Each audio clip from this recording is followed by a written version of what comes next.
Hola, estamos acá en la preciosa Sala Argentina del Centro Cultural Néstor Kirchner, en el marco de Nosotras Movemos el Mundo y lo Transformamos, que son las actividades organizadas en conjunto por el Ministerio de Mujeres, Género y Diversidad y el Ministerio de Cultura de la Nación, para charlar sobre todos los desafíos, las preguntas, las nuevas respuestas que seguimos buscando desde los feminismos y en este caso en particular desde un tema que hemos protagonizado, pero que no tantas veces estuvo incluido en la agenda, y es maravilloso que este año empiece a estar incluido en la agenda, que es nuestro rol dentro del feminismo de las más viejas.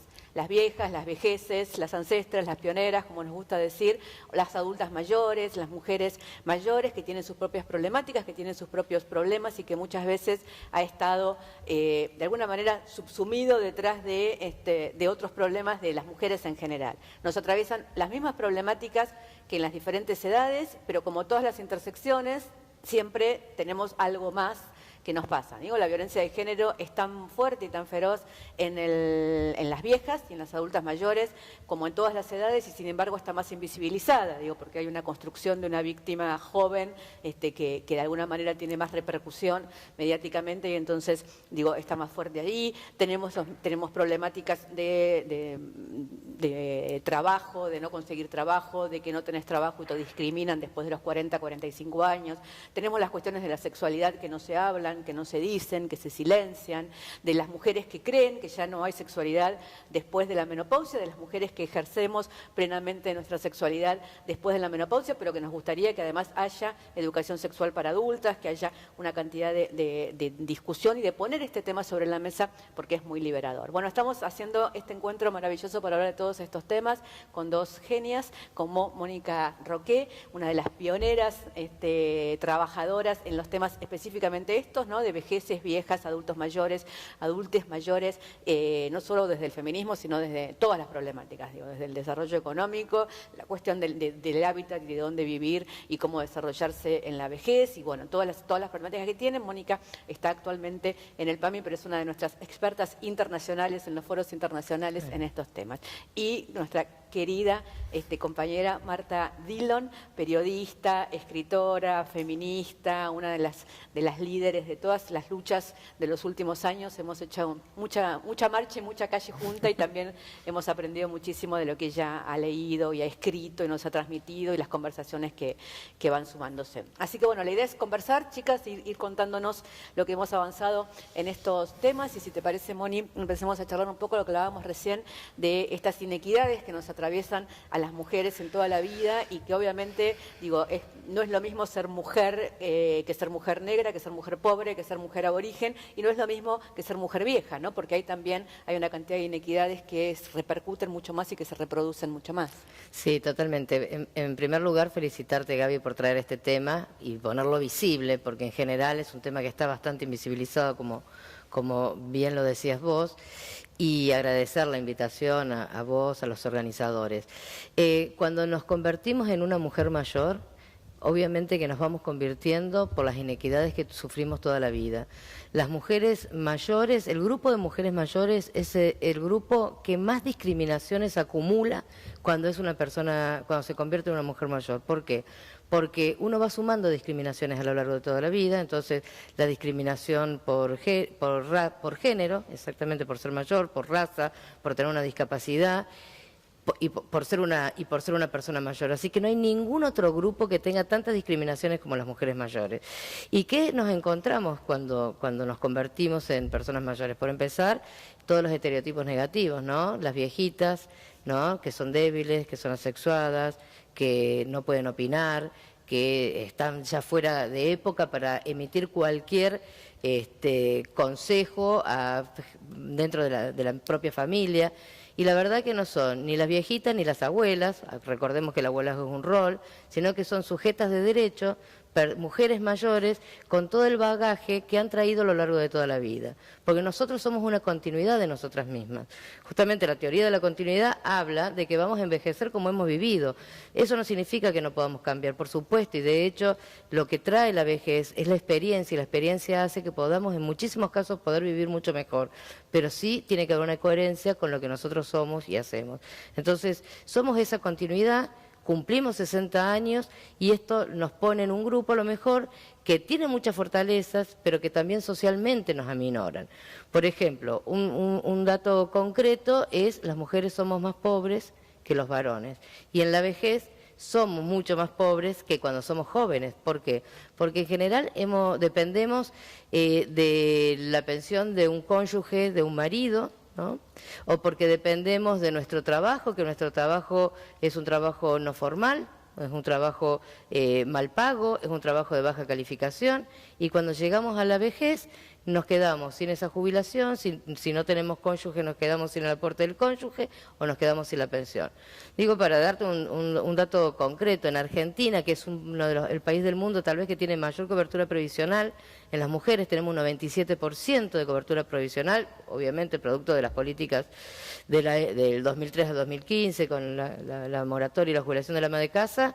El 67% de las mujeres tienen jubilación mínima y el 45% de los varones. ¿Por qué? Porque nosotros llegamos a la jubilación con esta moratoria, mientras que los varones llegan a la jubilación con un trabajo formal. Y eso nos pone en condiciones de desigualdades económicas con respecto a los varones. Claro, totalmente.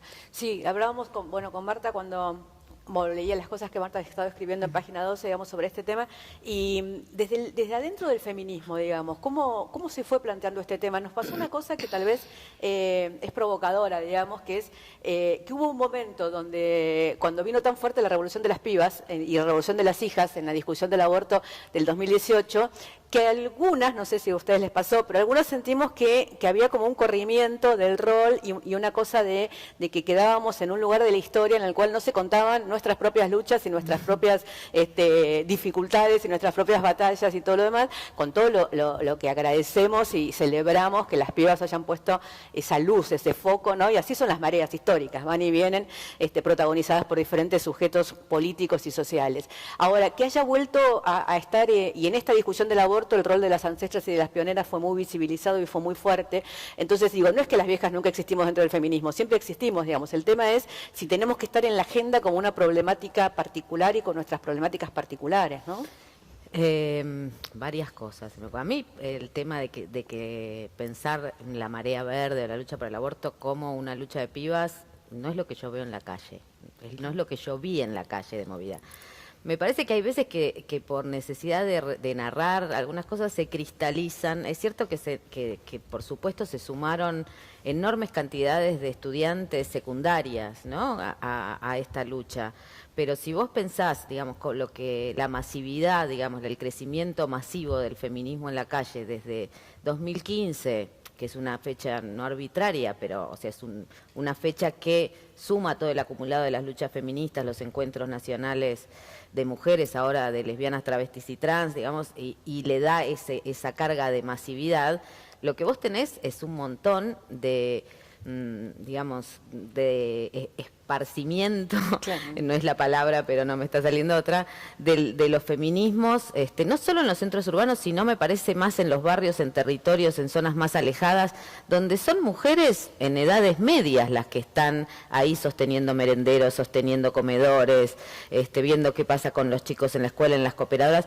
Entonces, digo, lo que hay es un borramiento, y me parece que cuando vos pusiste esto de la revolución de las viejas, lo que justamente sale, digamos, a decir, bueno, sí, acá estamos, y acá estuvimos siempre, porque, digamos, cuando decimos nosotras movemos el mundo, en muchos sentidos estamos poniendo en valor un montón de tareas invisibilizadas, ¿no? Que son las que nos generan precariedad también, y el feminismo está lleno de tareas precarizadas, digo, las que acompañan las situaciones de violencia, las que eso atienden las ollas populares, digamos, si pensamos la historia del feminismo un poquito más atrás de los feminismos populares, cómo también se reenergizaron durante las luchas piqueteras a finales de los 90 y principios del 2000, digo, las que movieron las asambleas de mujeres y que empezaron a hablar de feminismos eran las que sostenían las ollas populares y eran doñas, digo, ¿no? Entonces, el ser doña y el ser vieja y reivindicarse como vieja, me parece que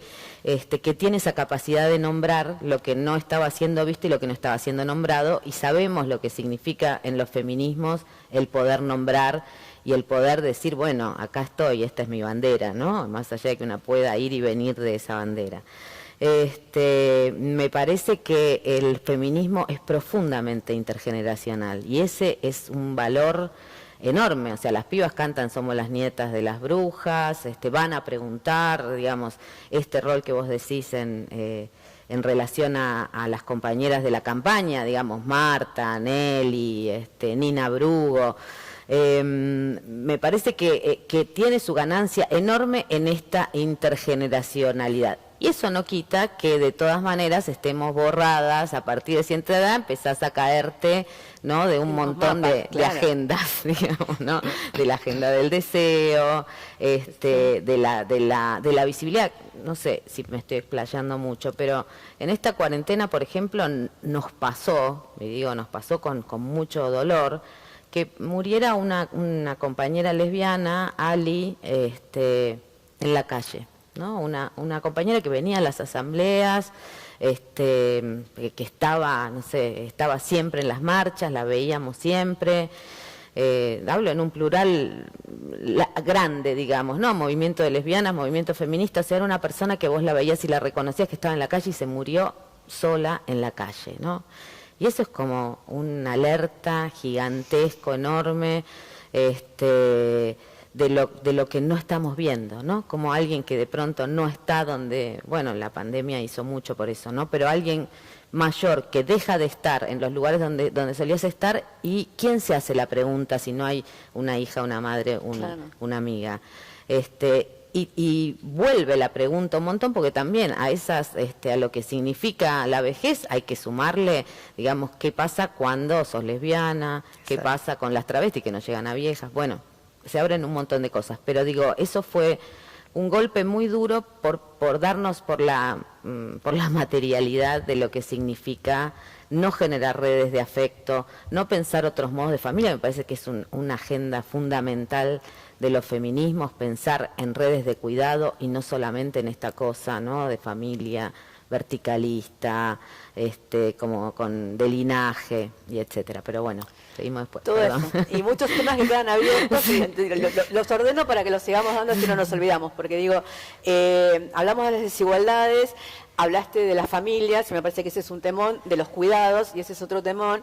Quiero volver al tema de la invisibilización, porque me parece que la invisibilización, nosotros no podemos permitir que se reproduzca adentro del feminismo lo que sucede con las vejeces en la sociedad, que es que básicamente lo que uno siente es que desaparece del mapa esta idea de, Harari dice que el mayor temor de las personas es volverse irrelevantes. Y yo creo que eso es lo que sucede claramente con las viejas, los viejos, las viejas, digamos, que es que vos sentís que en determinado momento de la vida te volvés irrelevante porque ya no importa lo que vos decís, lo que hacés, no tenés un rol en una sociedad que está muy armada tenés un rol en esa familia nuclear, o tenés un rol en el trabajo, o yo incluso digo muchas veces, aún en nuestro movimiento político, la idea de que el trabajo es el gran ordenador de la vida, es un concepto polémico, porque digo, no, bueno, el trabajo es el gran ordenador de la vida, y si yo tengo otras formas de vivir o de hacer, digamos que mi vida no está ordenada, o no pertenezco a determinado sistema, entonces, pero claramente después de los 60, sobre todo para las mujeres, porque los hombres tienen un changüí más de que si se mantienen o si salen con chicas jovencitas o si lo que fuera, pareciera que todavía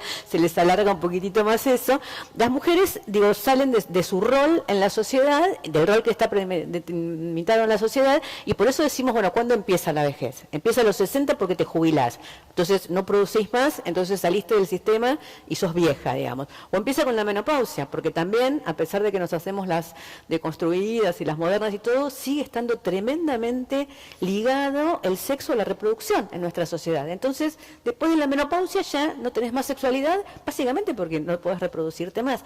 Ahora, los temas están tan callados y tan secreteados, digo yo, que a veces eso provoca más injusticias y más desigualdades todavía dentro de la enorme cantidad de viejas, que además ahora, como se extendió la vida, van de los 60 a los 90 años y vienen de distintas generaciones que tienen diferente manera de verbalizar las cosas, de encontrarse. Entonces, la sexualidad puede ser absolutamente plena, hasta yo te diría que saliendo de esa cosa efectivista de la sexualidad de la juventud, puede ser más bella, más lenta, más erótica, más una cantidad de cosas, pero hay muchísimas mujeres que no han escuchado ni siquiera, no se lo permiten porque no saben qué sucede, digamos, ¿no? Viste que uno no desea lo que no sabe que puede suceder.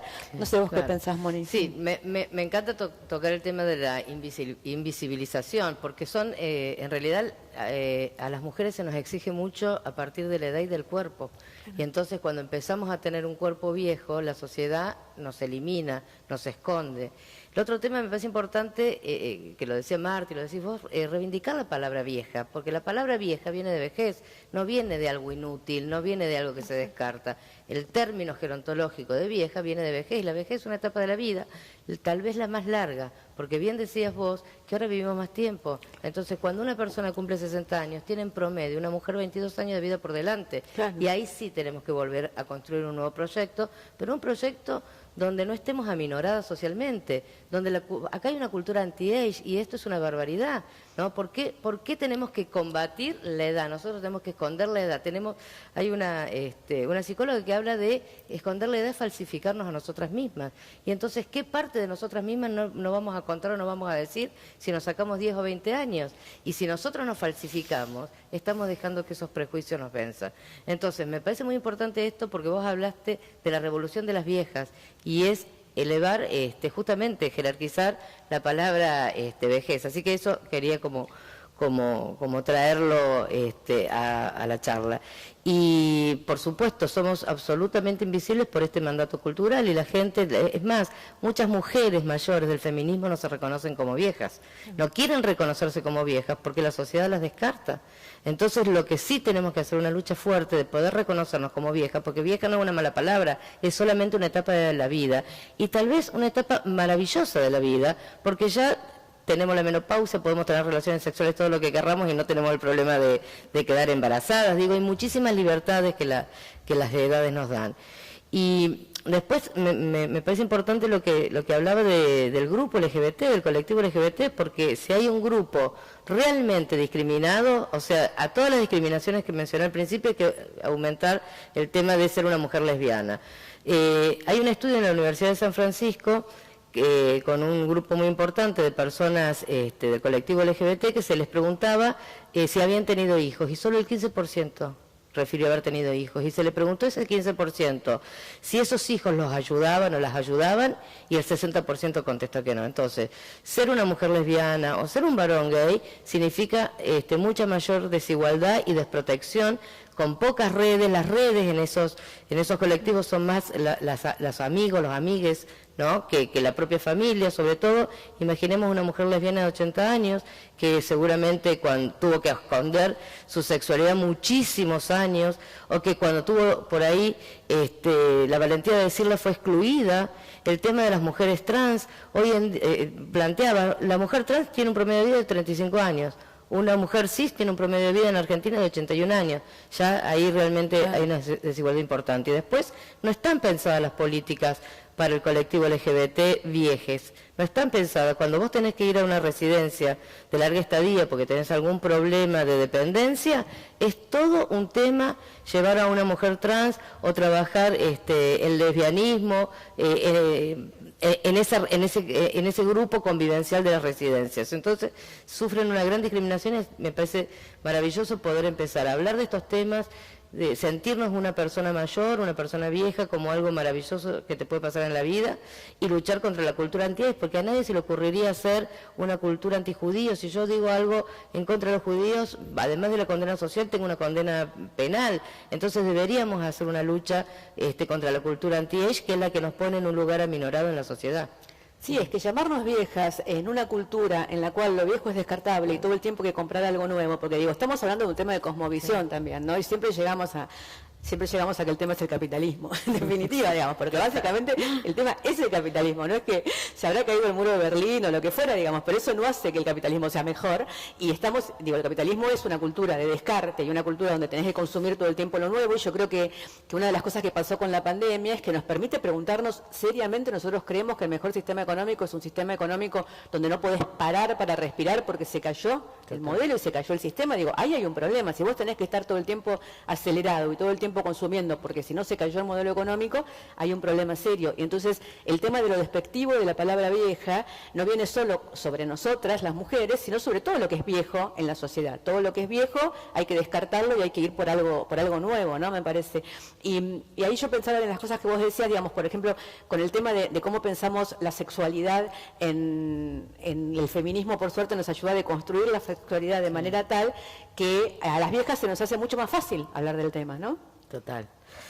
Sí, yo creo que sí, se nos hace más fácil. Yo creo que hay también mucho prejuicio, ¿no? Porque se piensa también la sexualidad solamente si hay coito o si hay una relación de dos. La sexualidad también es la masturbación, la sexualidad también es, qué sé yo, ver porno, charlar con las amigas. Digo, me parece que hay una sexualidad que las mujeres igual siguen habitando. Es cierto que hay las mujeres sobre todo, pero también, qué sé yo, otras vejeces. Por supuesto que está totalmente silenciado, y el tema de esto, de un mercado del deseo, donde ser vieja no, bueno, te baja puntos, ¿no? Sí. Habría que mirar Tinder, que son como eso, como donde están todos los precios. Pero en realidad me parece que también esto entra en el marco de qué cuerpos importan. O sea, vos al principio hablabas sobre la violencia por razones de género, digamos, cuando qué víctimas son las que claro, circulan, o qué víctimas lloramos, ¿no? ¿Cuáles son las que son como puntos de inflexión, más allá de los últimos casos donde además es muy clara la inacción del Estado? Pero en general no se lloran ni a las travestis, ni tampoco se hacen visibles o genera esa misma empatía de dolor y de rabia cuando hay mujeres mayores golpeadas o incluso maltratadas por sus hijos. ¿Qué pasa con los cuerpos que aparecen en la tele, en las revistas? O sea, ¿qué cuerpos circulan? ¿Qué imágenes circulan? ¿Qué imágenes circulan en las propias redes sociales, digamos? Me parece que eso es lo que habría que discutir, ¿no? Porque ahora, digamos, con cierta masividad del feminismo se habla, por ejemplo, leyes de paridad, como puede ser en los medios, o leyes de equidad. No decimos que varones y mujeres no alcanza, digamos, ¿no? No alcanza ni decir siquiera mujeres. O sea, no es lo mismo ser mujer que ser lesbiana, que ser trans, que ser no binaria, que ya no sería ni ser mujeres. Y a mí hay otra cosa que me parece que que no se puede hablar de sexualidad sin pensar en una sexualidad más grande y un poco de humor puesto, ¿no? Como que siempre todos los discursos sobre la vejez están patologizados. O sea, claro, no puedo porque no lubrico bien, no puedo porque ya si abro las piernas me duele. O sea, todo está llevado al plano médico, a lo que no podés, a cómo... y en realidad son muchas más las potencias que tienen los cuerpos que la patologización constante, la sobremedicalización que tiene que ver con el capitalismo que vos decías, ¿no? Con cómo hacemos para que no se note que tengo la menopausia, cómo hacemos para que no se note que me duelen las rodillas. Entonces, es una cosa muy global pensar las vejeces, está buenísimo nombrarlas, pero no se pueden pensar, por ejemplo, sin pensar en la sexualidad en general, como decía, la sexualidad pensada todavía como una cosa de clímax, ¿no? Como te dibujan los sexólogos, ¿no? Precalentamiento, sube y baja. Y nosotras podemos hacer así, los varones así. Bueno, hay gente que va todo en la misma línea. Digo, esta cosa de esquematizar y de priorizar una efectividad, ¿no? Una noción de éxito. Tenés un orgasmo, tenés un éxito. En realidad la sexualidad podés hacer montones de cosas sin tener orgasmos y capaz que de vez en cuando tenés o tenés siempre, digamos. No es algo que hay que tener, porque siempre... lo que nos pasa, digamos, en todos los discursos feministas que de pronto se vuelven normativos, ¿no? Entonces ahora las viejas tenemos que tener sexo, hay que colgarse en Tinder. Bueno, algunas querrán, otras no, otras querrán acariciarse, digamos, lo importante es como abrir y abrir a la visibilidad, abrir a poner palabra, abrir a círculos donde circulen las palabras y donde circulen experiencias no peyorativas y no normativas. Sí, yo creo que eso, porque hay muchas de las viejas de la revolución, por ejemplo, dicen esas cosas. Bueno, hay que tener proyectos después de los 60. Bueno, por ahí no, por ahí ya hice todo, ya hice todo lo que tenía ganas de hacer y lo que quiero hacer ahora es viajar y dedicarme a las plantitas del jardín, digamos. Hay que seguir haciendo cosas. Bueno, no, digo, hay que básicamente, y eso sí lo aprendimos, nos deconstruimos todas con el feminismo, tratar de poder encontrar el deseo de cada una y moverse en ese sentido. Y tratar de que no haya modelos, porque ahí todos los modelos, tanto en la sexualidad como en el físico y todo, es parte de lo que nos quema la cabeza, ¿no? Desde jóvenes y después, digamos. Siempre nuestras amigas tenían mejores orgasmos que nosotras y a nosotras nunca nos alcanzaba a pasar eso que se suponía que te tenía que pasar, ¿entendés? Porque siempre había algo que tenía que pasar que era diferente de lo que a vos te pasaba. Y nos pasa mucho con el tema de los cuerpos. El otro día tuvimos la discusión alrededor del Photoshop de Susana Jiménez. No porque cada una no pueda hacer con su cuerpo lo que quiera. El tema es que si el mercado te impone que para poder seguir estando en la televisión vos tenés que aparecer de determinada manera, pobre ella también, digo, tenés que someterse a ese Photoshop permanente y mirar en un espejo una imagen que es diferente a otra que mentir la edad, ¿no? Digamos, mentir la cara, mentir los ojos, mentir todo, digamos, es como muy potente. Pero al mismo tiempo no tenés, digo, todo esto está hablado, está avanzado y todo lo que quieras. No tenemos una conductora de televisión con canas en la Argentina. No tenemos una, no es que tenemos pocas, no tenemos una. Ni con canas ni que no tenga la cara totalmente reconstruida, porque también es cierto que a mí me pasa, qué sé yo, tenés amigas de más o menos mi misma edad, yo tengo 54 y algunas un poco más grandes, y todo el mundo se toca algo, entonces yo que soy la más chica, voy quedando con la cara más vieja de todas. ¿No?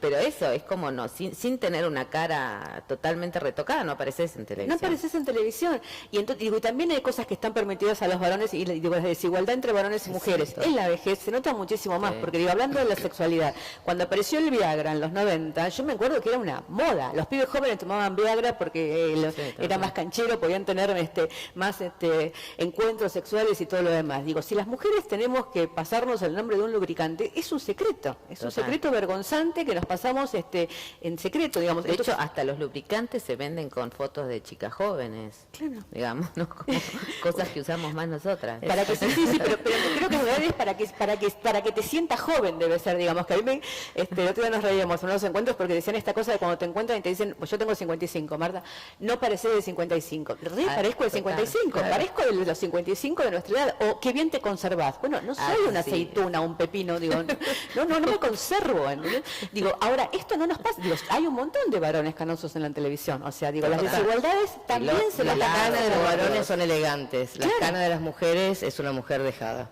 Claro.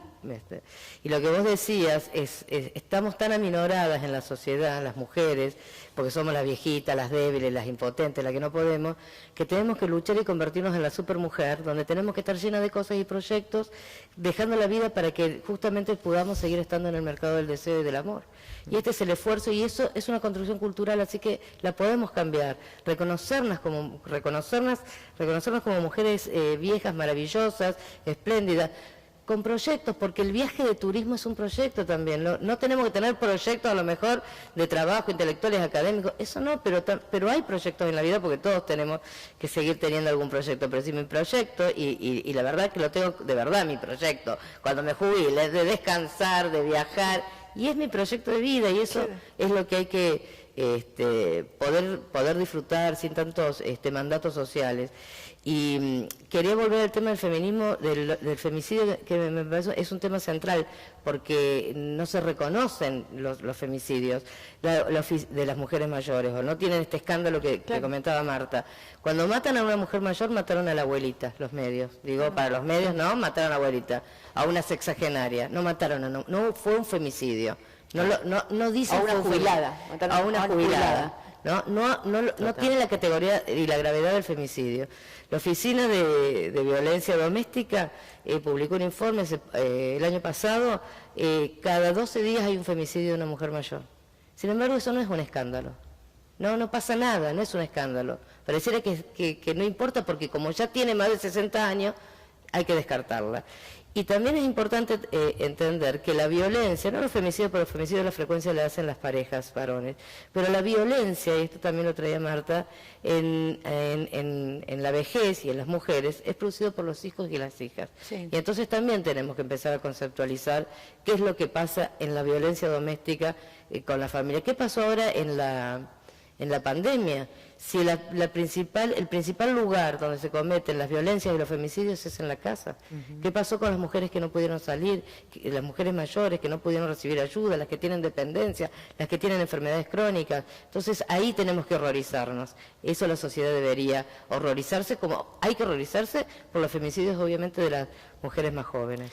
Yo creo, perdón, una cosita, que me parece que lo que queda claro es que también una vez nombrado y dándole existencia, ¿no?, a las viejas y a las vejeces como sujeto político. Exacto. Digamos.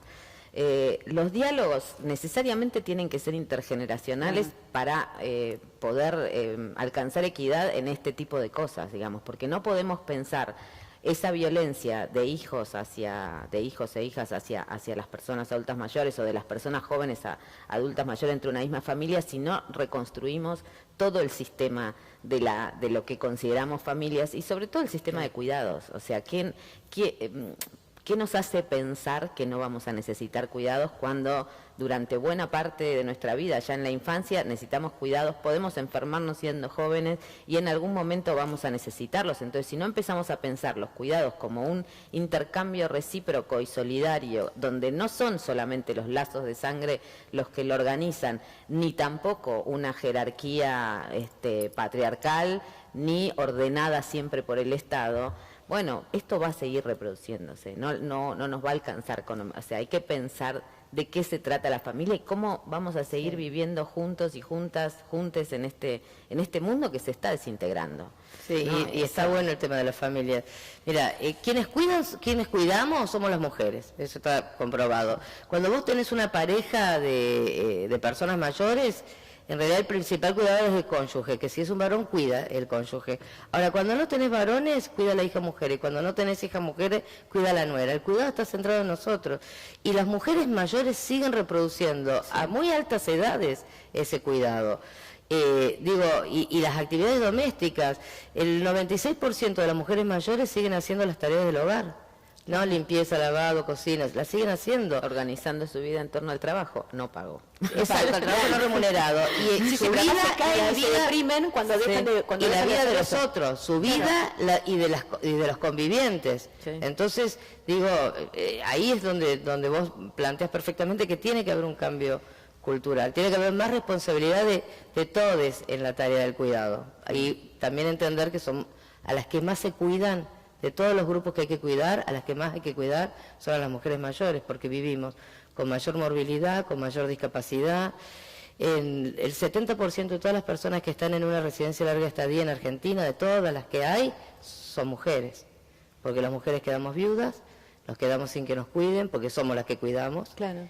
Y porque nos quedamos con mayor dependencia de enfermedades crónicas. Entonces, también hay que pensar el sistema de cuidado desde una construcción de género, porque sin duda somos los que cuidamos y a las que hay que cuidar. Sí, además ahora que conviven 4 generaciones en las familias por esto mismo de que se arregló la vida y que sé yo todo demás, digo, hay mujeres que cuidaron sus hijos, tienen que cuidar sus padres, tienen que cuidar sus abuelos y empezaron a cuidar los nietos, ¿no? Digamos, y también esta cosa perversa, porque los sistemas se sostienen por la perversión que tienen en sí mismos, que es que este modelo de familia nuclear, poniéndole toda esa carga y esa responsabilidad a las mujeres en la casa, también construyó de alguna manera la autoestima de las mujeres basado en eso, digamos. La madre tiene su autoestima y tiene su poder adentro del hogar en que ella es la que cuida y también empiezan a generarse esas relaciones en las cuales vos tenés que ser servicial para que te quieran, digamos, ¿no? Y tenés que ser Exacto. la que resuelve todo y la que se cae cuando deja de tener ese rol, cuando ya no puede levantarse en la mañana, limpiar la casa, tender la ropa y qué sé yo, porque no le da más el físico, deja de tener una razón de ser en la vida, ¿no? Mujeres grandes que limpian la casa y en un momento determinado dicen, ¿para qué si no viene nadie, digamos, ¿no? Digamos, pero son, claro, la pregunta que no se querían hacer, digamos, y que sucede. Y para que estos cambios Esta es una pregunta a las dos que han trabajado tantos temas desde Reviente y Modo. Porque digo, no estamos diciendo estas cosas en carácter de queja, estamos diciendo estas cosas en carácter de reflexión y de pensar que por suerte estamos iluminando un tema y que entonces empiezan a pasar las cosas y empiezan a pasar las mareas. Entonces, digo, yo creo que hay un cambio de cosmovisión, creo que es un cambio de sistema, pero creo que también hay que empezar a tomar algunas medidas concretas que hagan que esto pueda cambiar de alguna manera. O sea, si no creemos que la familia nuclear sea la solución, tenemos que empezar a pensar en otras redes, digamos, ¿no? Envejecer, como decimos nosotras, que todos están trabajando en el PAMI, estamos trabajando en muchos lados con la idea de envejecer con otras, con quienes elegimos, que se hacen amigas, lo que fuera, comunidades. El tema del cuidado, veíamos el otro día, uno de los temas de la pandemia es que muchas mujeres dejaron de trabajar porque no le pueden dejar los chicos a las madres, a las abuelas, como son personas de riesgo, a las abuelas, las chicas tuvieron que dejar de trabajar porque no tenían dónde dejar los hijos. Y cuando el Estado piensa el cuidado, que empezó por suerte a pensarlo, piensa cómo cuidar los hijos y cómo cuidar los padres, pero todavía no piensa cómo hacer para que las abuelas no tengan que cuidar a los nietos, digamos, ¿no? Como, digo, esa parte todavía nos está faltando meterla y también nos está faltando que nos dejen de decir abuelas y abuelos, esos lados, ¿no? Diga, por favor. Te dicen abuelas y abuelos, pero te tratan como si fueras una niña. Claro, pero además peleamos muchos años para que no nos dijeran mami y ahora resulta que cuando terminamos de pelear para que no nos dijeran mami nos empezaron a decir abuela. Sí, total. Yo creo que hay que lo que estamos discutiendo es una agenda y que esa agenda es compleja y es múltiple, ¿no? Pienso, va desde no sé, ahora por ejemplo yo estoy como muy metida en el tema de la reurbanización por cuestiones de militancia, digamos, pero ahora por ejemplo se reurbanizan los barrios más vulnerados de la ciudad sin lugares comunes, por ejemplo. Sí. Entonces, una cosa que no puede ser más es que no haya lugares comunes donde se pueda ejercitar el cuidado colectivo dentro de barrios vulnerados donde ya sucede. Pero, bueno, una infraestructura que acompañe eso, digamos, lugares donde poder estar, donde poder compartir con otras generaciones, me parece que es una cosa fundamental. Pensar el cuidado, no solamente como la profesionalización del cuidado, sino pensar realmente en un salario feminista, para mí, que lo venimos pidiendo desde hace mucho, que no es solamente la jubilación, porque de los trabajos cotidianos, digamos, de la reproducción de la vida, no nos jubilamos. Entonces el salario feminista para mí es una cosa que es bastante fundamental, porque las mujeres que tienen 60 son las que están ahí acompañando a las que tienen que ir al hospital, acompañando a las que denuncian violencia, insisto, sosteniendo las ollas populares, poniendo su saber para que las comidas alcancen, digamos, y eso merece un reconocimiento, no solamente un registro, sino merece un reconocimiento que tenga que ver con sostener la vida y con entender que ese trabajo no pago es el 11% del PBI del mundo, digamos. Y esto es una agenda de larga data. Y bueno, esto de las familias, digo, no sé si es algo que se resuelve rápidamente por ley, pero es necesario para mí ponerlo en la agenda, discutirlo y pensar de qué otra forma podemos habilitar los diálogos intergeneracionales y ponerlos en valor, porque me parece que eso también transforma lo que pensamos cuando pensamos en redes afectivas, que no pueden ser más esa idea de me cuidan mis amigas, primero porque hay gente que no tiene amigas, y por eso traía, qué sé yo, la historia de Ali, no es que no tuviera amigas, tenía compañeras de militancia fuera de la calle, ¿no? Se nos perdió un montón de gente, es dramático eso. Pero cuando se representa eso, las familias de amigos, siempre también se representa un modelo de juventud, ¿no? Claro.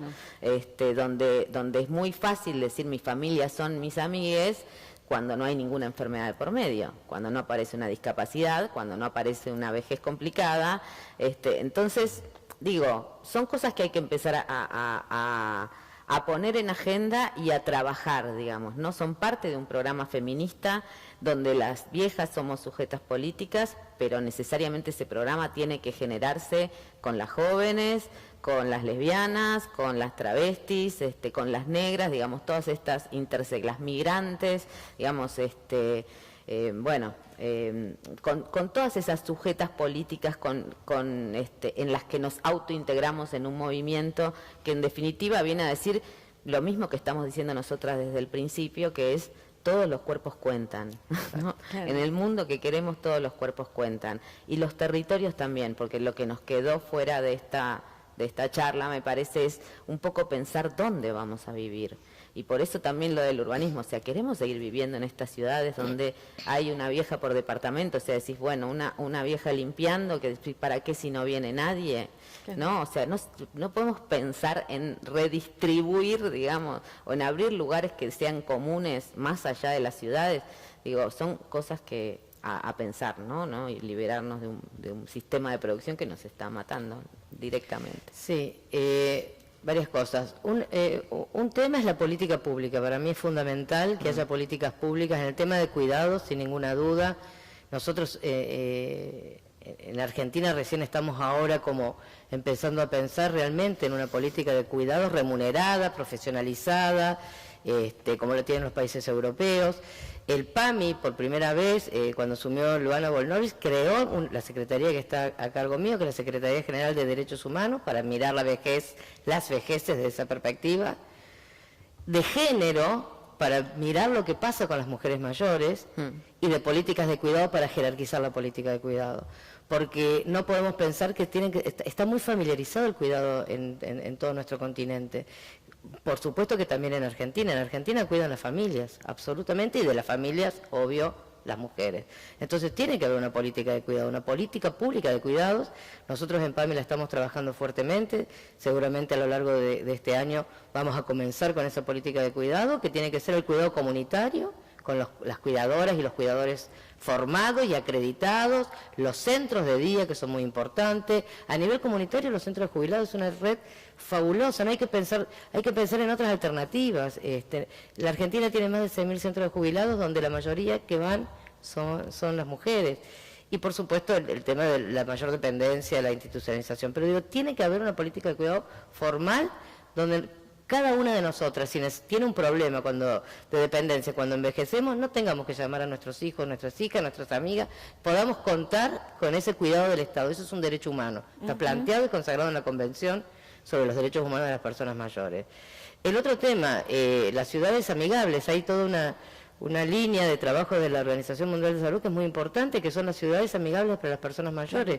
Porque yo puedo no tener una gran dependencia, pero caminar por las veredas de Buenos Aires hace que una persona, a lo mejor de 70 años, se caiga, se quiebre la cadera y quede luego en situaciones de alta dependencia mucho tiempo. Entonces, tiene que haber ciudades amigables. Tenemos que pensar que la ciudad no es para los niños, las niñas, las jóvenes, no, es para todos. Esto que vos traías, tiene que haber ciudades amigables. Y con respecto a con quién vivir, bueno, Gaby está con todo un proyecto que junto con Luana Volnovich estamos trabajando del cohousing y de las viviendas compartidas, porque tenemos que pensar en que hay tantas mujeres o hay tantas personas mayores como vejeces. La vejez es el grupo más heterogéneo de todos los grupos. Entonces tenemos que pensar en distintas alternativas, no encasillar, y entonces, como sos una persona mayor, vas a un geriátrico, que no hay que hablar de geriátrico porque nosotros preferimos hablar de residencia de larga estadía por lo que significa, ¿no?, la palabra. Entonces, tiene que haber alternativas, y sobre todo comunitarias. Si yo les contara la cantidad, ¿cuál es el porcentaje de personas institucionalizadas que tenemos en la República Argentina hoy? ¿Cuántas viven en lo que mal se llama geriátrico? ¿Cuántas personas de 60 años y más? El 1,3. ¿Dónde está el resto de la comunidad? Entonces, ¿qué tengo que hacer? Muchos programas, ¿no?, comunitarios, para ayudar a que las personas mayores y a las mujeres, que somos las que más necesitamos la política de cuidado, podamos seguir viviendo activas, participativas, de manera feliz en la comunidad.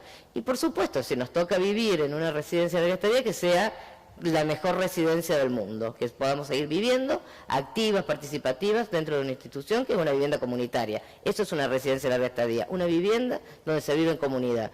Y hay la experiencia de las viviendas compartidas, la experiencia del cohousing, que el cohousing, lo que se ve en Europa, que son cooperativas de personas que se conocen, que son amigos o amigas, y después el Estado tiene que promover viviendas compartidas y la vida más en comunidad, tiene que defender la vida en comunidad porque ahí viven las personas mayores. La institucionalidad es baja, afortunadamente es baja. Es baja. Sí, y además porque ahí, digo, la comunidad también representa lo que queremos, que es esto del círculo donde podamos, donde no estemos definidos por edad, ¿no? Digamos, Claro, ¿entendés? claro. Porque ese es el tema, digo, nosotros estamos Exacto. poniendo la vejez y las viejas en el centro de la escena, como pusimos las mujeres en su momento, porque es lo que no está nombrado, pero en realidad lo que queremos es que no nos defina la edad, digamos, o sea, básicamente que no nos defina eso que se llama edad y que es la cantidad de años que pasaron desde que naciste, y que entonces te deja capacidades o discapacidades de acuerdo a la cantidad de años que pasaron desde que naciste, o derechos o no de acuerdo a eso, cuando en realidad, digo, hay muchísimas culturas que lo piensan desde, bueno, la sabiduría. Los africanos caminan a la par, viejos y jóvenes, porque la edad depende de lo que sabes. Entonces hay cosas que sabe hacer el joven y el viejo no las sabe hacer y las hace el joven, y hay cosas, dicen por ejemplo que la sordera en realidad es porque los viejos ya aprendieron todas las palabras. Entonces, claro, la edad tiene que ver con las capacidades y las sabidurías. Entonces, ese lugar de comunidad donde podamos convivir y no estar definidos por la edad, ni por el género, ni los géneros, ni todo, sería maravilloso. Quiero dejar dos temitas que me parece que tenemos que ir cerrando, si no me equivoco, pero que me parece que son importantes. Uno es, y la mencionaba recién Marta, el tema de la soledad no elegida o no deseada, ¿no? Digamos, porque todo... Digo, no romanticemos la vejez tampoco, ni las vejeces. Uno puede llegar a viejo, a vieja, a vieje, solo por decisiones o porque la vida te puso en ese lugar o por lo que fuera. Y esto es un problema en las grandes ciudades, es un problema en los pueblos donde la vieja se queda sola porque los chicos se fueron a estudiar a la ciudad y no volvieron. Es un problema porque uno construye sus relaciones sociales atadas al trabajo y entonces cuando termina el trabajo se terminan las relaciones sociales. Entonces el tema de la comunidad también vendría a hacer poner el foco también en eso, ¿no? En cuando uno no elige la soledad y sin embargo tiene que transitarla en esa etapa tan larga de la vida. Y la otra, que es la de la autonomía del cuerpo, y los dejo a los dos para que sus últimas reflexiones pensando para adelante, que es, bueno, ¿no? La eutanasia, cuidados paliativos. ¿Quién va a tomar decisiones sobre mi cuerpo? ¿En qué momento? ¿De qué manera? Digo, defendimos tanto la autonomía del cuerpo y la autonomía del deseo, mi cuerpo, mi decisión durante tanto tiempo, que de repente decís, bueno, es mi cuerpo a los 14, 15, 16, 20 para decidir lo que hago con mi cuerpo, y no es más mi cuerpo a los 70 para que otros tomen decisiones sobre mi cuerpo. Entonces, me parece que esos son temas que obviamente son complejos de debatir en la sociedad, pero que me parece que es importante que también empecemos a abrirlos, ¿no? Sí, a mí me parece fundamental. Hay una línea directa entre aborto y eutanasia o muerte digna o sí, total, es algo que como que se cae de maduro, ¿no? Si podemos decidir sobre nuestros cuerpos, eso tiene que ser a lo largo de la vida y tiene que ser también en momentos críticos, ¿no? Eso desde ya. Me parece que es una agenda que tenemos que tomar desde los feminismos.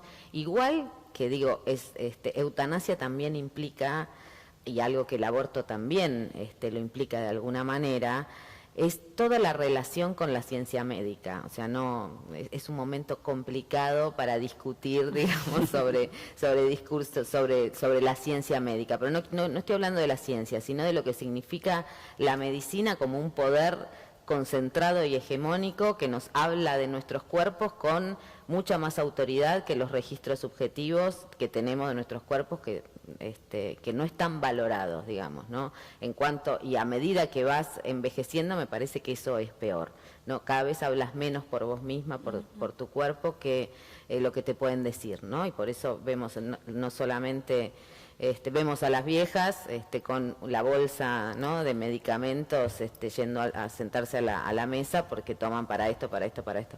Me parece que son cosas que también hay que pensar en relación a la autonomía, ¿no? También podemos querer morirnos antes y no vivir hasta los 90 años y es un derecho. Y también podemos tener derecho a consumir aceite de cannabis y no medicamentos para el Parkinson, por ejemplo, que eso también está en la misma línea de autonomía, digamos, pensar que tenemos derecho a decidir qué tratamientos, hasta dónde queremos seguir viviendo o no, por lo menos no esa vida insuflada o esa vida de medio desnuda que te impone el capitalismo a través de la venta de medicamentos, a través de ciertas ideas de lo que significa la salud. Eso por un lado, me parece que es algo que tiene que estar en discusión. Y el otro tema que habías puesto, que es la soledad. El tema de la soledad, sí.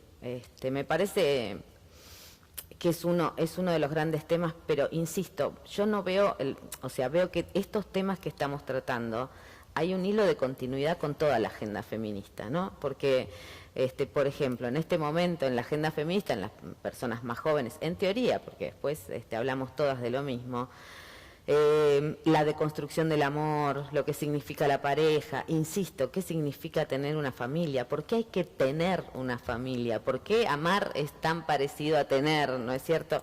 Esto es lo que hace una línea directa con la soledad en la vejez, porque los modos de relación están jerarquizados en función de tener una familia, nietos que cuidar, algún amor al que sostener, la vida social está armada o con la producción para el trabajo, digamos, y para el capitalismo, o con lo otro que sostiene el capitalismo, que es la familia cerrada, la idea del amor romántico, la jerarquización de los vínculos de sangre por encima de los otros vínculos. Entonces, es la misma línea lo que estamos discutiendo.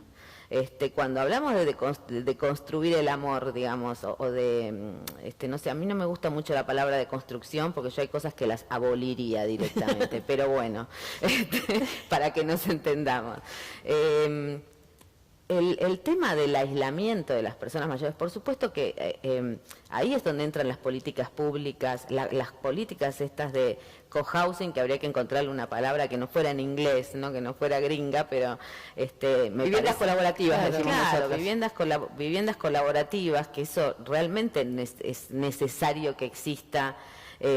Para poder pensar una cosa mixta entre el Estado y la misma comunidad, digamos, me parece que hay que pensarlo en esta misma línea, en pensar cómo se construyen los vínculos, de qué se trata una comunidad, de qué se trata lo comunitario, ¿no? Sobre qué territorio se arma una comunidad. Y esto es agenda y es política pública, digamos, es una agenda a discutir y es una política pública concreta que, digo, bueno, no sabía que existían las viviendas colaborativas o las están creando, las están poniendo como... Hay un proyecto del PAMI que empezó a trabajar en esto. Sí. Igual de antes ya hay viviendas compartidas en varios lugares. En intendencias hay lugares, sí, y en Chubut, por ejemplo, en Chubut, hay un montón, en Punta Indio, en Tandil, hay, pero pocas. Entonces ahora se está poniendo como una política pública entre el PAMI y el Ministerio de Hábitat, se va a trabajar fuertemente eso. Claro, pero bueno, por eso, hay cosas que pueden venir a suplir, pero lo que hay es, insisto, insisto desde los feminismos, hay que cambiarlo todo, digamos, ¿no? Hay que cambiarlo todo. Ese es el punto. Como decía Simón de Beauvoir, no hay que cambiar la vejez, hay que cambiar la vida. Claro. Bueno, es todo un cambio, una deconstrucción cultural. Claro. Aunque es un cambio cultural, debemos pensarnos distintos. El tema de la soledad para mí es un tema importantísimo en las mujeres mayores, la soledad percibida. Porque la soledad percibida te lleva a tener depresión y la depresión lleva a la muerte. Las mujeres mayores tienen el doble de depresión, la prevalencia de depresión es mayor, es el doble que la de los varones. Es todo un tema, sobre todo porque quedamos viudas. También lleva a las adicciones, ¿no? Digamos, al alcoholismo. No, yo eso no me animaría a decirlo, pero sí lleva al aislamiento, absolutamente al aislamiento, y el aislamiento hace que ni siquiera hagas una consulta temprana al médico o médica para ver cómo está tu estado de salud, y lleva a la depresión, y la depresión lleva a la muerte, es así, tan lineal a veces como terrible. Entonces, si nos quedamos viudas porque tenemos una esperanza de vida mayor que la de los varones, para los varones en Argentina es casi 75, las mujeres un poco más de 81, y esperamos la viudez como una etapa absolutamente natural de nuestras vidas, y además el nido vacío, todo lo que vos comentaste, hay muchas mujeres mayores que no solamente están viviendo solas, sino que se sienten solas. Entonces, ahí también hay que trabajar mucho con políticas públicas, porque es un problema para las mujeres mayores. Sí, bueno, ya tenemos en Japón y en Inglaterra tenemos Ministerio de la Soledad, o sea que Claro, evidentemente exacto. está creciendo en el mundo. Bueno, tenemos que terminar, nos podríamos quedar charlando un montón más. Les agradezco muchísimo, Mónica, Roque, Marta, Dillon, dos genias hablando de todos estos temas, y muchísimas gracias al Centro Cultural Néstor Kirchner por prestarnos, por acogernos en este lugar maravilloso, y al Ministerio de Mujeres, Géneros e Igualdad y al Ministerio de Cultura por estar organizando, nosotros movemos el mundo y lo transformamos, así que eso es lo que queremos hacer también desde las vejeces.